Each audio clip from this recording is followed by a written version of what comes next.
హత్యాయత్నము case నిజమే. మరి అబద్ధం అని ఎవడు చెప్పిండు?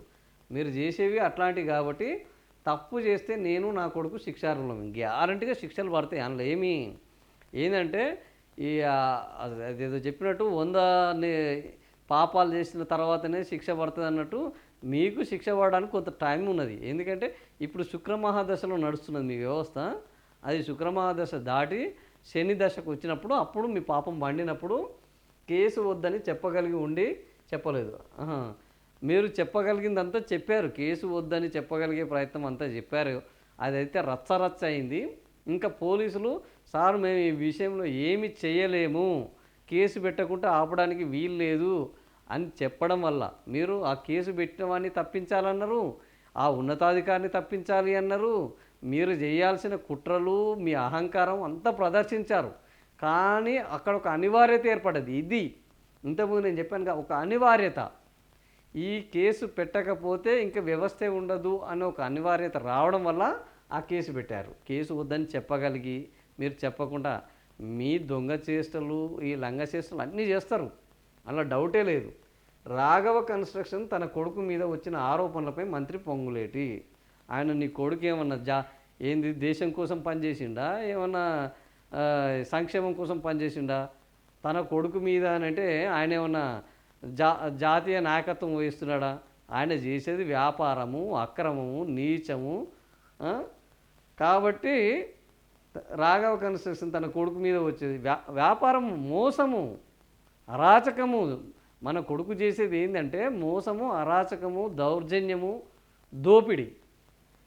అంతా అబద్ధం అన్నట్టుగా నిన్న దబాయింపు ఆధారాలు బయటపడ్డాక నిన్ను ఒప్పుకోరు అంతే.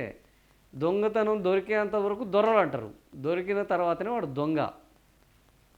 కాబట్టి మీరు చేసే దొంగతనాలు ఇప్పుడు నిన్న బయటికి రాలేదు, ఇవాళ బయటకు వచ్చినట్టు ఇంకా చాలా బయటకు వచ్చేటి ఉన్నాయి. తెలంగాణ రాష్ట్రాన్ని చెరబట్టడానికి సిద్ధమైన ఈ దొంగల అరాచకాలన్నీ ఖచ్చితంగా బయటపడతాయి. శిక్షలు ఏమి తప్పయి. పొట్టినాగులపల్లి భూముల విషయంలో తమ కుటుంబానికి చెందిన రాఘవ కన్స్ట్రక్షన్తో పాటు తన కొడుకుపై వచ్చిన ఆరోపణలపై శ్రీనివాసరెడ్డి స్పందించారు. ఒక వ్యక్తి ఫిర్యాదు చేసినప్పుడు కేసు నమోదు చేయడం సహజం. కేసు నమోదు చేయవద్దని నేను చెప్పగలను, కానీ అలా చెప్పే ఉద్దేశం ఈ ప్రభుత్వానికి లేదు. ఇది అబద్ధం. ఇది 100% అబద్ధం.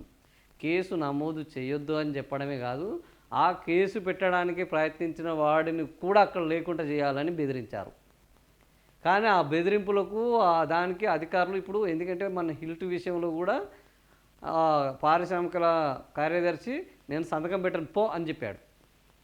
మీ దుర్మార్గాలు ఇక నా వల్ల కాదు అని చెప్పాడు. అట్లనే ఈడ కూడా అదే జరిగింది. అనివార్యత సృష్టించబడ్డది. కేసు పెట్టాల్సిన అనివార్యత సృష్టించబడితే మళ్ళా వెంటనే యూటర్న్ చేసి నాలుక మరలేసి నేను చెప్పదలుచుకోలేదు, ఆ ఉద్దేశం లేదని మళ్ళా ఏంది వయసు మళ్ళిన ప్రతిదీ ప్రతిభతే అన్నట్టు ఇక్కడ అయిపోయింది.